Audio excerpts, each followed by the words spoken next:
Hey, how's it going? John Burton here. I haven't done one of these podcasts in a long time, but there's something that's really kind of white hot on my spirit, and I thought I'd get that out there. Been talking to a lot of pastors just all over the world lately, and I'm hearing the same thing, and I would love to get some feedback from you, because I believe we're about to move into a really critical season on the earth. What I'm hearing all over the place is that pastors are, and house of prayer leaders and different ones like that, they feel alone. They feel like there's really nobody else out there that has, the same passion as them, the same vision, the same drive, the same hunger for revival. And they're not sure what to do. And even beyond that, pastors are telling me that the harder they go after God and the more fiery the atmosphere, the more people tend to leave. Now, this is what I really want to hit on. And it's just absolutely heartbreaking. I was, just talking to leaders that they're saying, that the same thing, that they're people that they want to go hot. Their DNA is revival. Their DNA is prayer. Their DNA and their calling and their mandate from heaven is to burn absolutely so hot that it scorches everything in the atmosphere. And what's happening is the fires that they're building, they're drawing people that want to warm their flesh by the fire instead of lay across the fire. And so now we have leaders, and I understand this, and I've done it. I have made the tragic mistake of trying to make subtle adjustments that, in my mind, didn't compromise the vision, but subtle adjustments that would appeal to the more moderate. And what happens is those subtle adjustments to appeal to the moderate. And I'm talking very subtle, simple adjustments. Have the result of drawing some moderates, but then now you have an atmosphere and a culture with moderates, where the moderates are driving the culture. So then what happens is you always go back, and it's like, you correct, and it's like, we've got to get back to the fire, we got to get back to the passion, we've got to do that. And so then you lose your moderates, and the number of true remnant people in the world today, I think we would be shocked if we understood how small that number is. I mean, extremely small. I was sharing with somebody here in the Detroit area that I shared with them, after some analysis and being on the scene for a little while, I wonder if the remnant, the true revival, hungry, separated, consecrated remnant in the Detroit region, the entire region, might be less than 1,000 people. And this person, who's also a revivalist, just smiled and he said, "John, I doubt if it's more than a couple hundred." Now, this is a major metropolitan area, and to have just a couple hundred people who are your true remnant. I mean, when I say remnant, I'm talking about those that have no other agenda. They've laid their dreams down. They've laid their passions down. They're signed up. They're in the army. They're in the holy military. They're in position. They're praying night and day. They've consecrated their lives. Those types of people where nothing else takes precedence, where even other important things don't like family or work or these kinds of things, they don't take precedence over the mandate that God's given them to carry revival and to shock the planet, and so those are very, very few. So now we have a dilemma, we have a problem, because my calling is not simply to find the remnant. My calling is to bring a message of awakening that will result in a remnant rising up, and in a sleeping church, or a distracted church, or a careless church, or a church that's filled with cares, the cares of life, and awakening goes into the place of radical, wild pursuit of God. And that, my friend, is a challenge. And I've shared often that the Lord told me when I first started Revolution Church back in 2001, he said, John, your primary issue that you'll have to confront as you call these people into position is the cares of life. And I thought that I would just share teach a sermon series on the cares of life and it'd be resolved. That's how green I was. I was just a young church planner. But I've seen it, the cares of life dominate, people. And, I've shared, my experience in Haiti where, 8 nights that I was there, people walked, every one of them walked, most of them walked a long way, and many of them walked up to 2 hours through very rough terrain in unbelievably horrifying heat, and to go to church every single night. Sundays in the heat, because it was an outside venue with just a roof over the top. 2,000 people showed up and had a service for 6 hours. Walked home and came back just a couple hours later for the evening service. And I wrote an article, why I believe Haiti's closer to revival than we are. And that's one of the main reasons. And all they want to do is pray, and all they want to do is go hard after God. And here we have leaders, pastors, that are telling me that they want to go hard after God. They want to lead people into the fire. Yet the people won't respond. The people leave. Some of you are watching this, and you're saying, yeah, I'm the one that wants revival too. And you very well may be. But your friends probably are not.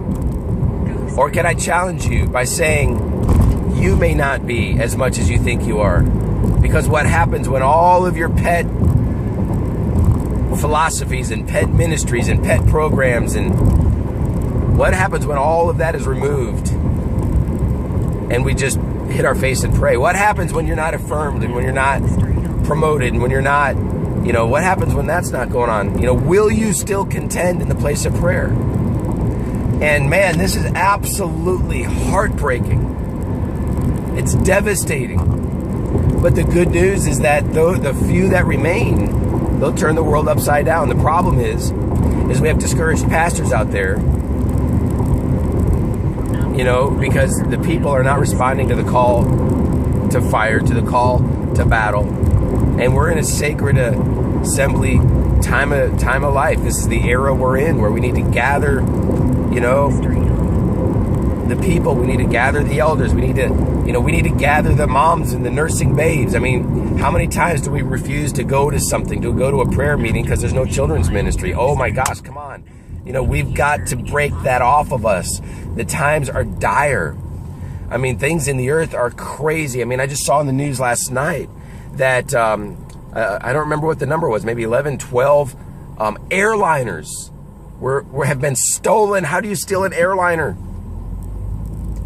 And, it's right before September 11th right now, 2014, and there's concern that those airliners will be used as a mass missile attack, here in this nation or somewhere else. And here we are refusing to gather together because there's no children's ministry, or there's no small groups or fellowship or, whatever. And, and what are we going to do, everybody? Pastors' energies are so just sucked dry trying to meet all of the demands of the people, trying to have every program in place, trying to do everything they can so that the moderates will show up. And I know that term moderates is offensive. And am I saying you're not saved? Well, I'm not saying you're not saved, but I'm saying that there's things that keep you from passionate pursuit. I mean, what did Jesus say? Let the dead bury their own dead. This is an urgent season. I mean, that was offensive, was it not? So I just thought I'd let this get out there. You know, I get what's the challenge. The challenge is for churches to move into prayer ministries, to become places of intense, white hot prayer and encounter, and stop focusing on all of these time and energy suckers. Stop focusing on all of these other things, you know, leaders that you're just not equipped or called to do.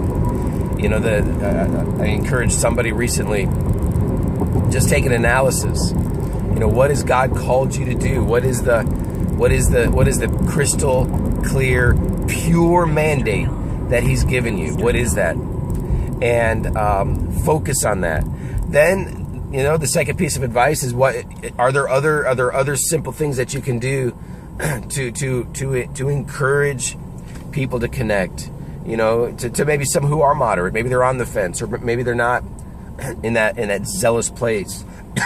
You know, what can draw them in? Because it's not a bad thing for those people to be there. I mean, they have some amazing giftings and callings, but we can't ever violate or minimize or threaten or steal focus from the pure calling, the pure mandate, the pure DNA, the pure mission. We can never touch that at all. Can't touch it.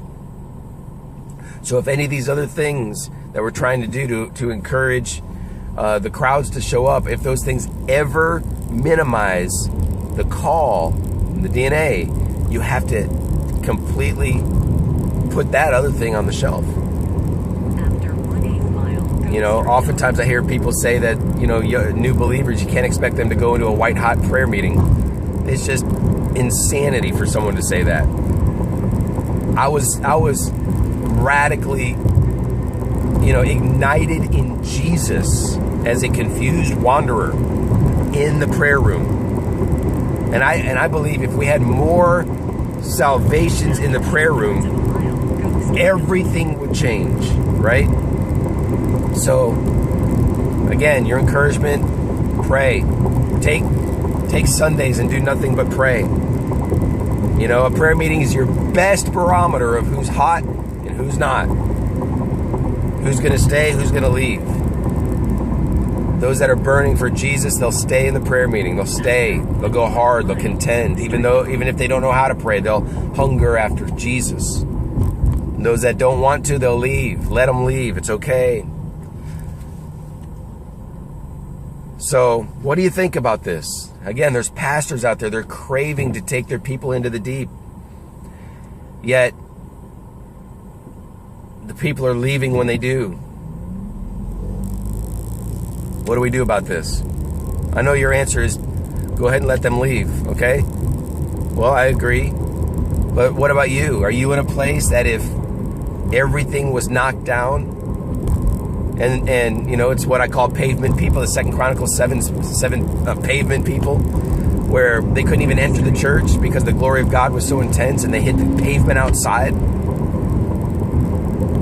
in worship? Are you a pavement person that you don't need comfort? You don't even need to get in the building. You don't need a promotion. You don't need a platform. You don't need a microphone. You don't need your gifts to be celebrated. You don't need any of that. You just hit your face on the pavement and worship. Are you really, ask yourself, are you really that person? What if you do nothing but that for a year? Are you really that person? Are you really an Acts chapter 2 person where there's nothing exciting at all going on for 10 days until all of a sudden fire from heaven falls? Are you that kind of a person? Will you show up if everything on a Sunday is canceled? No worship, no teaching, nothing. Chairs are cleared out, and there's just pavement. And you sit there, and you pray. Even if you don't feel God's presence, and you just pray. And you do it again the next week.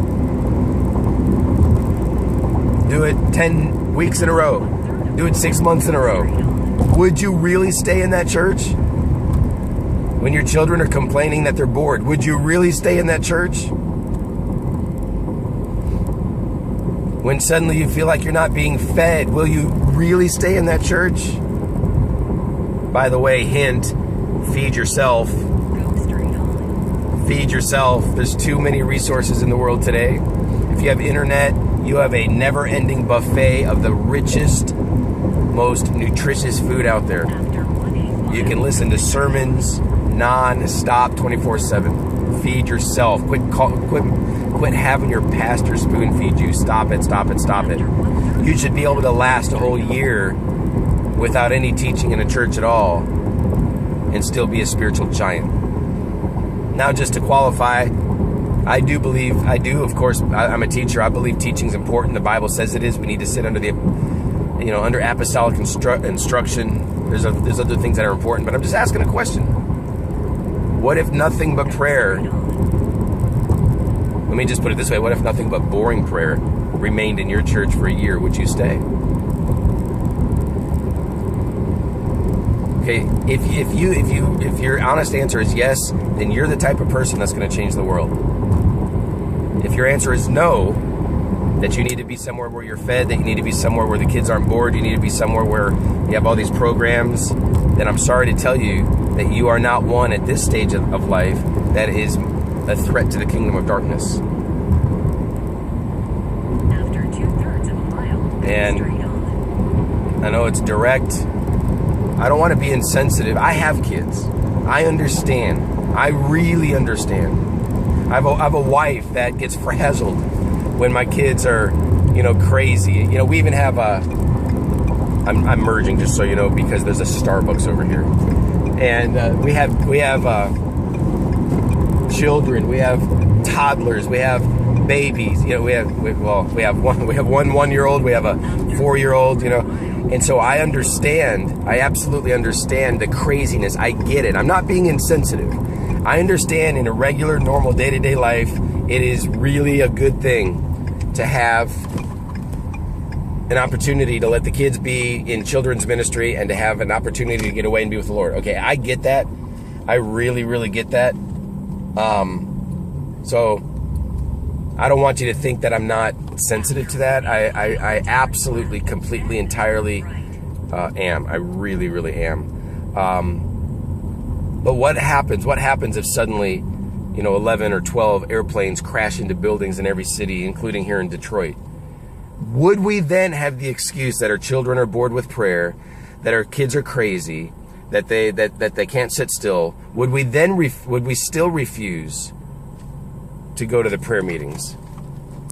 All right, time out. I got to back up out of this line. I have a meeting with Rick Warswack, and there's too many people going to Starbucks. What the heck is that all about? I will be late. So goodbye, Starbucks. And so, Turn left, then turn so right. that's that's where we are in our nation right now. We're sitting here in happy old US of A. Everything's cool. I'm looking around here. People going to Starbucks. People, on their lunch breaks. Life is normal. What happens when life isn't as normal anymore? Turn Will you gather straight on. together, hit your face on the pavement, night after night after night after night, and pray? Those are the people that pastors are looking for. Those are the people that God's looking for. Don't you think for a minute that you can't be one of those people. You absolutely can. You just need to crucify yourself. You need to take up your cross, consecrate your life, eliminate distractions, eliminate, most, entertainment, eliminate most of these things, and Go straight on. get hardcore. There are pastors of churches that are waiting for you. Talked to a pastor the other day, and he was saying that if you do a search for spirit-filled churches in his region, he's the only one that comes up. Because so many pastors are trying to toe the moderate line to draw the biggest group of people. But there's a few out there that have the guts to let the Holy Spirit lead. But what happens when the Holy Spirit truly leads? Most people tend to leave. Share your thoughts with me. I'd love to hear what you think about this. Are you a 2 Chronicles 7 pavement person? Are you really that person? Are you a pastor that you're so hungry to go deep? You're hungry to leave the surface things behind. I challenge you, don't worry about who leaves. Don't worry about the loss of finances. Don't worry about the loss of your retirement, don't worry about the shakeup. Don't worry about you're bored. Don't worry about these things. Obey God, burn hot, call people to the fire, pray with passion, never ending, and let's turn the world upside down. All right? Leave some comments. We'd love to hear from you.